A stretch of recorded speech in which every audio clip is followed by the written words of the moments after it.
Innal hamdalillah nahmaduhu wa nasta'inuhu wa nastaghfiruh wa na'udzu billahi min shururi anfusina wa sayyiati a'malina. Man yahdihillahu fala mudhillalah wa man yudlil fala hadiyalah. Fa inna asdaqal hadisi kitabullah wa khairul hadi hadiyu Muhammad sallallahu alaihi wasallam wa sarul umuri muhdasatuha wa kulla muhdasatin bid'atun wa kulla bid'atin dolalatun wa kulla dolalatin finnar. Ya ayyuhal hadirun taqullaha haqqa tuqatih wa la tamutunna illa wa antum muslimun. Tidak ada kalimat yang paling pantas terucap oleh lisan selain alhamdulillah, yang mana berkat iradah, kudrah dan inayah Allah Subhanahu wa taala kita semua masih diberi kesempatan untuk menjalankan salah satu dari banyaknya atau bermacam-macamnya kewajiban yang telah kita terima, yaitu dalam kesempatan yang berbahagia ini kita masih diberi kemampuan, kesanggupan dan kemauan untuk menjalankan ibadah salat Jumat. Sidang Jumat rahimahumullah, hari demi hari, bulan demi bulan, tahun demi tahun terus berlaju. Tak ada kuasa setinggi apapun pangkat, sebanyak apapun harta, sehebat apapun seseorang yang dapat menghentikan atau menjeda satu detik pun dari berjalannya waktu. Menjadi satu dorongan bagi kita bahwa evaluasi diri, evaluasi masyarakat, evaluasi lingkungan tidak bisa berhenti atau tidak boleh berhenti. Maka demikian dari itu, kita lihat terus menerus permasalahan-permasalahan baik secara personal ataupun permasalahan-permasalahan yang sifatnya umum terus bermunculan dalam hidup kita. Kenapa? Karena ternyata kita menjalani kehidupan ini tidak bisa dalam artian dengan ilmu yang itu-itu saja, tapi memerlukan satu peningkatan dari tiap waktu ke waktunya, dari hari ke harinya, dari minggu ke minggunya, dari bulan ke bulannya. Salah satu media yang telah disediakan oleh Allah Subhanahu wa taala ketika kita cermati, ibadah salat Jumat ini bukan hanya media untuk melaksanakan 2 rakaat salat berjamaah 1 minggu sekali, 1 Jumat sekali, tapi lebih dari itu, ibadah salat Jumat disediakan untuk menjadi ajang evaluasi diri para qoim, para qoam, para pemimpin, para calon qoam, para calon pemimpin pemuda remaja di tiap lingkungan masjidnya masing-masing untuk menjalankan evaluasi ataupun upgrading diri di tiap Jumat ke Jumatnya. Ibadah sholat Jumat bukan jadi hanya media sebagai penghapusnya dosa dari Jumat ke Jumat, tapi harus jadi patokan sebagai ajang peningkatan keilmuan, peningkatan kemampuan dalam menjalankan, menyelesaikan permasalahan di lingkungan masjid minimal. Atau lebih minimal lagi, ketika kita pulang ke rumahnya masing-masing menjadi pemimpin rumah tangga yang bisa menyelesaikan permasalahan, dalam artian sudah meningkatkan keilmuannya di tiap Jumat ke Jumat. Maka dari itu jangan berkonsen hanya di sholatnya saja, karena sudah banyak pada keumuman di ibadah sholat Jumat sudah tidak lagi fokus terhadap khutbah atau khotib yang sedang berbicara, tapi lebih konsen menghabiskan waktu di luar, waktunya sholat baru masuk ke masjid, padahal tidak sampai di situ ternyata ibadah sholat Jumat. Dari banyaknya kemunduran yang terjadi di masyarakat atau lingkungan masjid atau lingkungan keluarga, sangat banyak ketika kita runtuhkan permasalahan-permasalahan yang muncul, baik permasalahan yang begitu besar secara spesifik atau permasalahan-permasalahan yang pada dasarnya permasalahan-permasalahan ini kecil, tapi ketika permasalahan kecil ini kita biarkan, ternyata permasalahan ini menjadi besar bukan di waktu yang akan datang saja, tetapi sudah terasa oleh kita. Salah satunya oleh pembahasan yang akan saya sampaikan pada kesempatan kali ini. Tidak akan banyak pembahasan yang saya sampaikan. Dalam kesempatan kali ini saya mengambil pembahasan yang mungkin oleh Ikhwatu Iman atau Sidang Jumat rahimahullah sudah lebih paham dari saya, mungkin jadi sebagai bahan pantikan saja untuk mengingat kembali atau mengevaluasi. Pada kesempatan ini akan saya bahas, kita mulai pembahasan ini dengan satu pertanyaan yang insya Allah sudah bisa dijawab oleh semuanya, tentang apa itu malu. Seberapa penting itu malu untuk diri kita, untuk lingkungan kita. Istilah malu sudah tidak asing. Dalam istilah Sunda sering kita dengar isin. Malu, apa itu malu? Sampai seseorang ketika seorang ayah, seorang bapak ketika punya anak yang terlalu pemalu akan merasa kurang gitu terhadap menilai seorang anak. Seberapa penting malu? Perlukah malu ada dalam diri kita? Apa itu malu? Lebih dasar lagi. Dalam Kamus Besar Bahasa Indonesia, yang disebut malu adalah perasaan sangat tidak enak hati atau hina, merasa rendah atau hina karena berbuat sesuatu yang kurang baik atau kurang benar. Dalam Kamus Besar Bahasa Indonesia, yang disebut malu adalah demikian: ketika kita melakukan satu kesalahan, maka kita muncul rasa tidak enak, rasa hina terhadap diri kita, rasa rendah dalam diri kita. Karena apa? Karena melakukan kesalahan.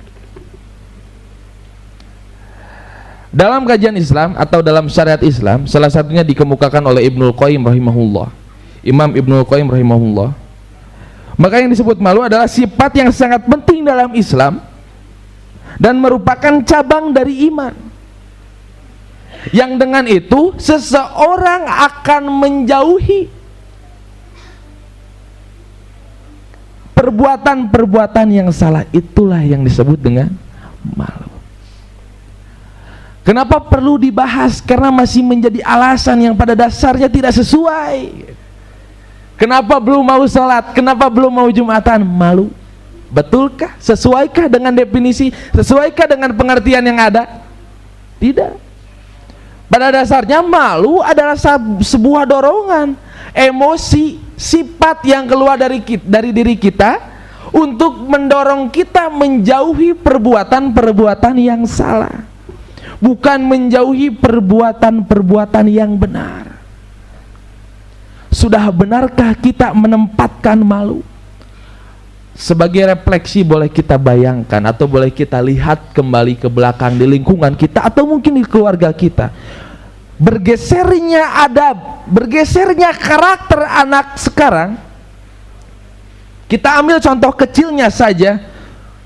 Lantangnya, beraninya anak-anak sekarang mengucapkan kata-kata kasar dan kotor di depan orang tua, yang ketika kita bayangkan di zaman, mungkin di zaman bapak-bapak yang lebih dulu, begitu malunya, begitu tidak enak, begitu merasa bersalahnya ketika kita mengucapkan perbuatan kasar, perkataan kotor, perkataan kasar di depan orang tua. Bayangan kecilnya, contoh kecilnya. Tapi lihat di zaman sekarang, anak-anak begitu lantang berkata kasar, begitu lantang berkata kotor. Itu adalah gambaran yang, contoh dari gambaran yang sangat dasar. Kita lihat yang lebih besarnya, Pak. Kalau kita presentasikan di waktu yang sekarang ini, kaum laki-laki yang melaksanakan Jumat yang tidak ada uzur, kira-kira berapa persen, Pak? Sampai tidak di angka 60% atau 70%. Kalau sampai masjid ini tidak akan cukup, Pak. Masjid-masjid yang lain tidak akan cukup. Kita lihat, Pak, di jalan. Kita lihat, Pak, di pasar. Apakah tidak ada iman? Apakah tidak adanya pendengaran dari mereka? Bukan. Tapi boleh jadi, Pak, dulu ada yang tidak melaksanakan Jumat, ada, tapi mereka bersembunyi. Tapi sekarang, Pak, lihat, Orang-orang yang melakukan kesalahan, yang meninggalkan kewajiban, sudah mulai tidak malu, sudah hilang rasa malu.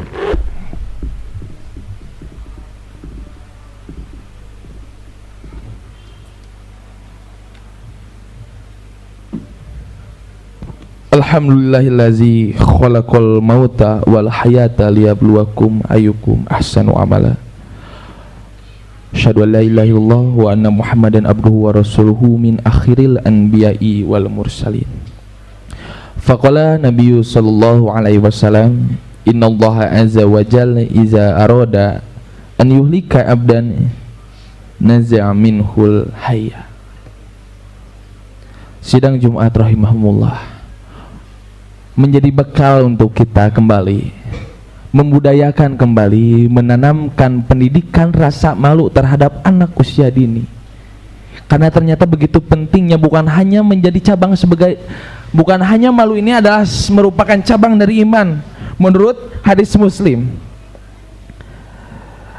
menurut hadis Bukhari dan Muslim, atau hadis muttafaqun alaih, yang disampaikan oleh Abu Hurairah bahwa Rasulullah sallallahu alaihi wasallam bersabda bahwa iman itu terdiri dari 70 sekian atau 60 sekian cabang. Cabang iman paling tinggi adalah kalimat la ilaha illallah, dan cabang iman paling rendah adalah ketika kita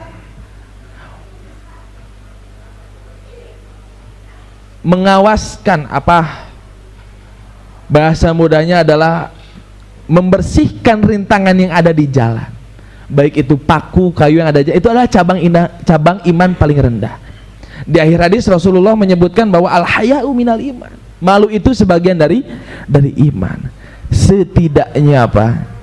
Maaf saja, ketika kita melaksanakan amal kebaikan berdasarkan syukur, kita melaksanakan amal perbuatan berdasarkan dari iman, tapi seminimal mungkin kita bisa melaksanakan amal kebaikan berdasarkan dari masih adanya rasa malu dalam diri kita, Pak.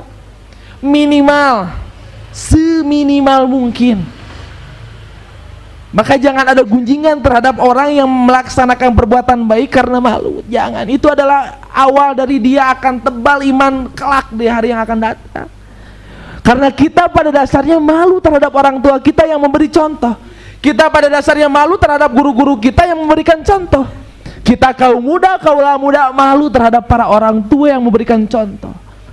Maka orang tua, maka orang-orang beriman yang ada di jajaran depan, yang datang ke masjid jam 11 untuk melaksanakan sholat Jumat, melaksanakan intidor, bukan orang-orang pemberani, tapi mereka orang-orang yang malu. Malu terhadap apa? Malu terhadap dirinya yang diberi begitu banyak nikmat. Ansya'akum wa ja'alakum sam'a absar afidah, diberi pendengaran, penglihatan, rasa dan pikiran. Malu, berani melangkahkan kakinya melaksanakan perintah Tuhannya. Tinggal menjadi refleksi, introspeksi bagi kita. Kita berada di lingkungan yang penuh dengan penanaman rasa malu, atau mungkin sudah tipis rasa malu di lingkungan kita.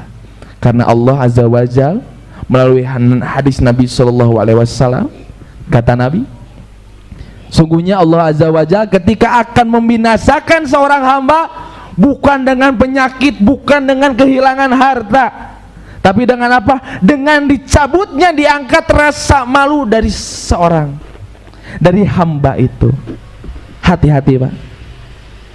Orang yang masih melaksanakan perbuatan keji, perbuatan jahat sampai sekarang, boleh jadi hartanya melimpah, dia sehat, tapi sudah hilang rasa malunya, sehingga sudah tidak ada lagi toleransi dalam melaksanakan kejahatan. Hati-hati. Sudah setinggi apa, setebal apa rasa malu dalam diri kita, itu menjadi bahan pantikan yang saya sampaikan dalam kesempatan kali ini. Mudah-mudahan kita kembali membudayakan, menanamkan rasa malu kepada anak usia dini. Kita sebagai pemimpin rumah tangga harus menciptakan generasi yang dididik dengan rasa malu, yang dididik dari pantikan iman, yang dididik dari cabang iman, agar menjadi kelak akan keluar generasi-generasi yang muncul dari cabang iman itu, yang memiliki iman yang tebal, yang akhirnya muncul generasi yang memegang teguh la ilaha illallah, dan kita menjadi saksi bahwa kita yang mendidiknya. Mudah-mudahan pantikan keilmuan yang sangat minim dari saya bisa menjadi bahan diskusi, bahan bacaan kembali bagi ikhwatu iman semuanya, bagi sidang Jumat rahimahumullah, agar bisa kembali dibaca, didalami, yang lebih utamanya oleh pribadi saya bisa diamalkan umumnya untuk kita semua. Mudah-mudahan kita semua tergolongkan kepada orang-orang yang masih punya rasa malu yang besar di depan Allah Subhanahu wa taala. Mudah-mudahan kita semua disehatkan, mudah-mudahan yang memiliki kesibukan permasalahan oleh Allah dilancarkan. Mudah-mudahan kita semua dipertemukan kembali di surganya Allah Subhanahu wa taala. Allahumma faqihna fid din wa alimna ta'wila. Rabbana la tuzigh qulubana ba'da idh hadaitana wa hab lana min ladunka rahmah innaka antal wahhab. Rabbana atina fid dunya hasanah wa fil akhirati hasanah wa qina azabannar. Aqulu qouli hadza astaghfirullah li wa lakum. Wassalamu alaikum warahmatullahi wabarakatuh.